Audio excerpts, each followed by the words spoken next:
Welcome to the electronic scoreboard for Whoa Nellie College football. I really like this game. The scoreboard I built for it works this way. I'm going to start a game between the Virginia Tech Hokies and the Clemson Tigers. And I have it programmed to load the lineups for these two teams.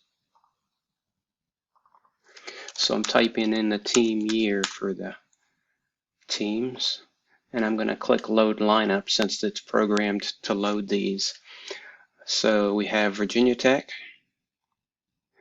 and Clemson. Lineups are loaded. If they don't automatically load, you just go through and type in whatever you want for the player name, and it will enter it in there for you. I'll just take these out since these are not being used.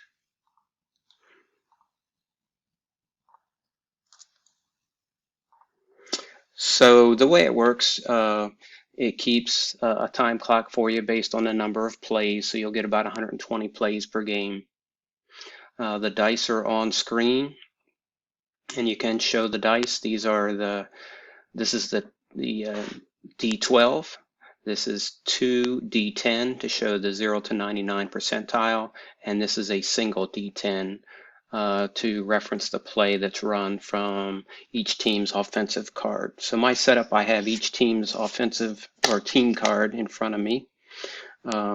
Whichever team has the ball is the card I have in front, right in front of my keyboard. To the left, I have Virginia Tech quarterback card, the team resume card, their 11-1 Big East, Frank Beamer's coach, their field goal kicker card, Carter Worley. On the right are the Clemson cards for the quarterback, the resume card, and the kicker. Clemson's ACC champs 14-1 last year. I also have defensive cards for each team, and I usually put them in my hand for the team that's on defense. The scoreboard will call the defense by hitting enter on the keyboard, and it will also call the offense. So if Virginia Tech has the ball, their logo's in the center of the field, I would have Clemson's cards, defensive cards, and I would bring up the zone blitz quarters. And then I would be able to know if it has any impact against the inside run, which it does not. And then I would just reference my red D10 against the Virginia Tech inside run, and a 0 would give Lee Suggs a gain of 2. So let's do a kickoff. We're going to have Virginia Tech kickoff is what I typically do. The visitor team just kicks off. So to change possession, I can either click here on the arrow or this arrow, or hit P on the keyboard for possession. So Clemson will have the ball first for a kickoff. The Whoa Nellie folks have allowed me to include the charts for kicking. So I'm going to hit the question mark key on the keyboard, and I'm going to reference my die roll of 60 for a possible kick return, which it's not. So 7 against Clemson's kick return average of 23 yards. That'll be a kick return of 21. And so with Whoa Nellie, you always start from the goal line. So that puts the ball on 21. To close the chart, I'll just click on it. So Clemson takes the ball on the 21. I'll use the ball marker here, and it will put Clemson on its own 21. They have the ball. To run a play, I can either click here or I can hit the enter key. Now first you want to set the tendency for each team. Clemson is a pass-heavy team, so they have the picture of the passer. For Virginia Tech, they are a run-heavy team, so I'm going to go to the run-heavy. Some teams are balanced. You would use the balanced card. Pass, run-heavy. So because Virginia Tech's run-heavy and because Clemson is pass-heavy, the defenses will be called based on those, just like in Whoa Nellie. you don't really have to use the defensive call card because I have it built into the algorithm into the scoreboard to reference what the offensive tendency is. And the play calling is also called. You can either reference your offensive play cards from your tabletop, or you can use the algorithm I have built into the scoreboard that is based on their pass and rush percentages based on the tendency that you set.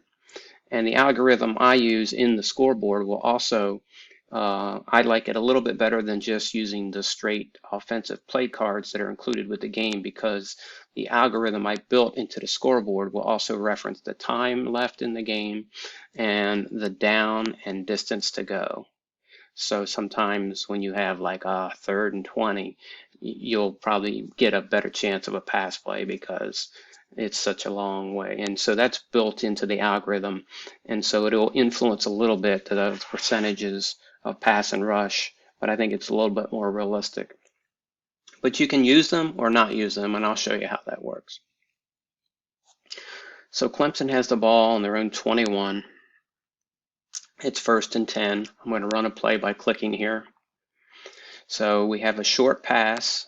I've got Virginia Tech's defensive cards in my hand. The linebacker contained Tampa 2. So it's good against offensive run and long pass. This is a short pass, so it has no impact. The pass completion die is 69, which is within Trevor Lawrence's completion of 0 to 75, so it's a complete pass. And the result is a 4 on the short pass chart, so it's complete for 7 yards. To Travis here, reception over here. So when you need to enter in the yards, and you do not have to enter in receptions. These will be automatically incremented. So no need to do those. Just enter the yards for the rush or the reception, and it'll automatically increment these for you. Now you can see it's 2nd and 7, and we've run 30 seconds off the clock. For another play, we have a zone blitz, quarters, possible sack, and it has an impact of -2 on the completion percentage. So that is still well within the completion percentage. So it's another complete pass for Trevor Lawrence. It's a number 7, so it's to Ross for a drag route of 9 yards. So it's complete, 9 yards. And you can see you do not have to update the quarterback numbers either. You just enter the yards for the reception or the rush.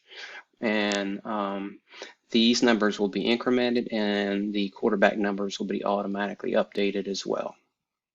So now we have a 1st down on the 37 to run another play. Outside run against defensive line stunt cover 1. So I'm looking for a defensive line stunt cover 1. It's good against, has an impact against inside run and short pass, but this is an outside run, so there's no impact. Outside run of 3 for Clemson is 8 yards for Travis. So that's an 8-yard gain. They're moving the ball right along. Now, if you do not care to see the offensive call, you can hide them. Or if you don't care to see the defensive call, you can hide it as well. And you can see they're gone. If you don't want to see the dice, you can hide those as well. And so when you enter, you don't really need to enter. You just put in your play results and just play strictly with the cards and dice on your table. But I prefer, at this point at least, to use the algorithms that I built that shows the defensive call, the offensive call, and the online dice. To access the charts, you use the question mark, and it'll give you the kickoff return chart, the punt yards chart, and the punt return chart. And you just toggle right through them with the question mark key. Okay, so I'm going to run a new play here for Clemson. We've got a 2nd and 2. We've got an inside run against a strong shift press man. And it has no impact on inside run. So a 3 on the inside run is 9 yards for Travis. They are just moving right along.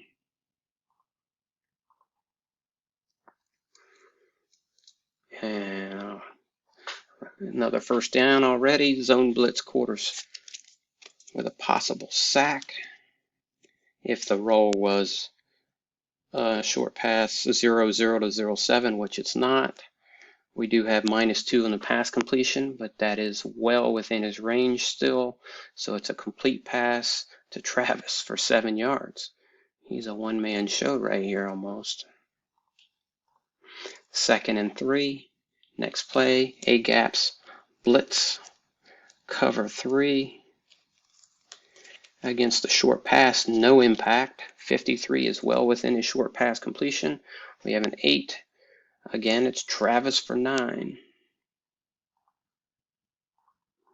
They're just moving right down the field here. Need something to give for Virginia Tech. Zone blitz against outside run and no impact. Outside run 1 is Travis for 3. So we have 2nd and 7. Next play, zone blitz quarters against a short pass. It's a -2 from completion.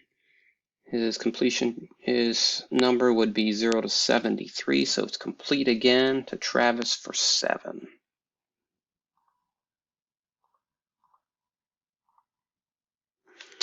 Zone blitz quarters, long pass -2, but this is well within long pass, so it's complete to Ross for 21 yards. Okay, so this is going to be a touchdown.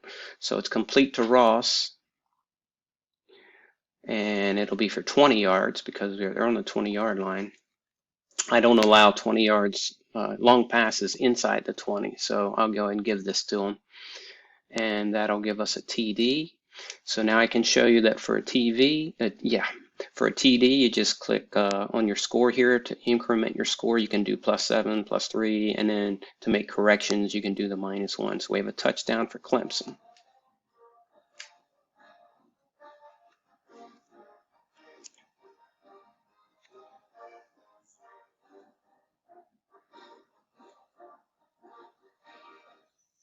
And I'm going to add the touchdown for both Trevor and Justin for that.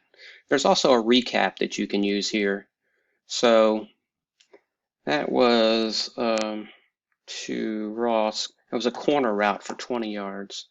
So for Clemson, the home team, you would hit plus. For the visiting team, you hit on this side.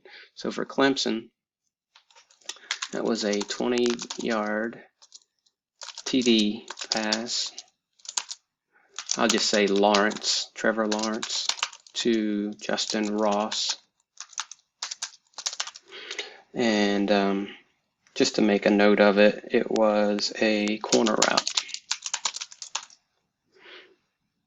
That's just to track your game. And then I can hide the recap here. So Clemson 7, Virginia Tech nothing. Change possession since Virginia Tech will now be returning the kickoff. You can roll for your extra point. So to get another die roll, 97, I believe 97 or above is no good on the extra point is the standard rule, something like that. I'm going to just hit the right arrow key on my keyboard and get a dice roll, and the kick is good, the extra point's good. Change possession since Virginia Tech will be receiving the ball, and do my kick return by hitting the question mark key. Virginia Tech's kick return average is 20 yards, and we have a number 8, so it is going to be right at 20. That gives them the ball on their own 20. So I'll hit the ball marker, 20. So Virginia Tech now has the ball. They are a run-heavy team. So that's how it basically works. Running out of time on my video. For an incomplete pass, you just click here and it will automatically increment the attempts and advance the clock and down. First downs are automatically calculated. Turnovers, click here when you have a turnover and it will increment it. And I'll take questions on the forums. Thanks for watching.